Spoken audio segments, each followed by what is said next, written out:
Monsieur Majidou Kacha, bonjour. Vous avez parlé des houris du paradis.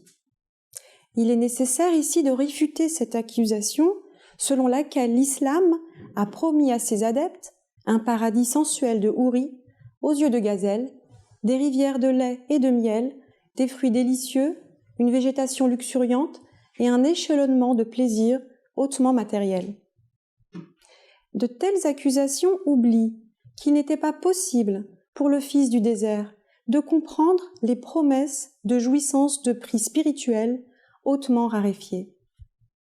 Pour eux, il était nécessaire de donner une description réaliste du paradis, presque tangible, avec des mots simples.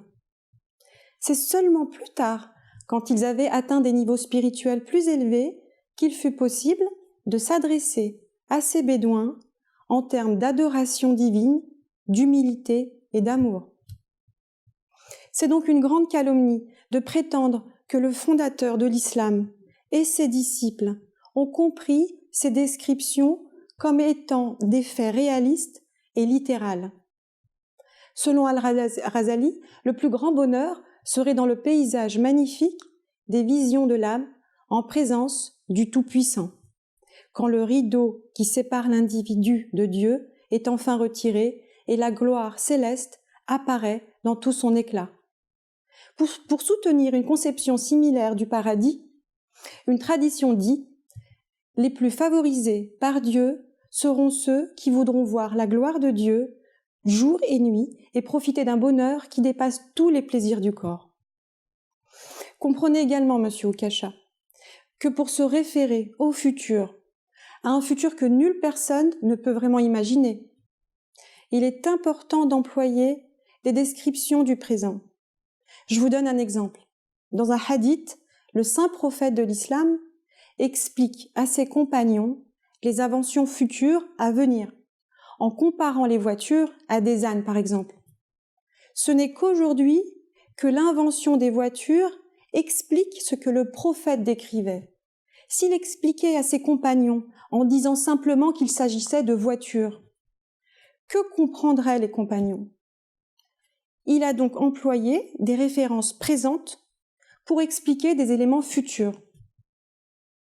En dernier lieu, affubler le saint envoyé d'Allah d'intentions bassement concupiscentes à l'égard de ses épouses relève d'une méconnaissance profonde des intentions derrière la célébration de chacun de ces mariages.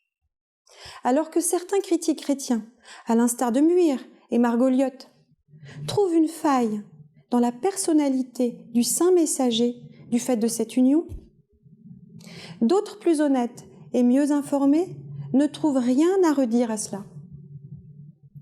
C'est le cas notamment du révérend Bosworth Smith, qui a écrit concernant une allégation récurrente au sujet du mariage du saint prophète, que la paix et le salut soient sur lui, et de sa cousine Zaynab, qu'Allah soit content d'elle, je cite, « On doit se souvenir toutefois que la plupart des mariages de Mohammed, que la paix et le salut soient sur lui, peuvent s'expliquer au moins aussi bien par sa compassion à l'égard de la solitude extrême des personnes concernées que par d'autres motifs. Elles étaient presque toutes veuves et elles ne se distinguaient ni par leur beauté, ni par leur fortune.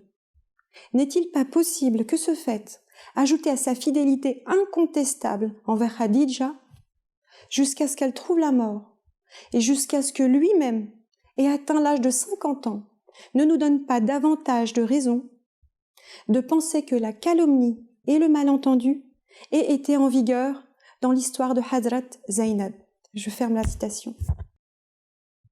Voilà, j'espère que vous avez aimé cette vidéo. Si vous avez des questions, des remarques ou autres, n'hésitez surtout pas à nous écrire à mtafrançais@mta.tv et abonnez-vous à notre chaîne MTA Français.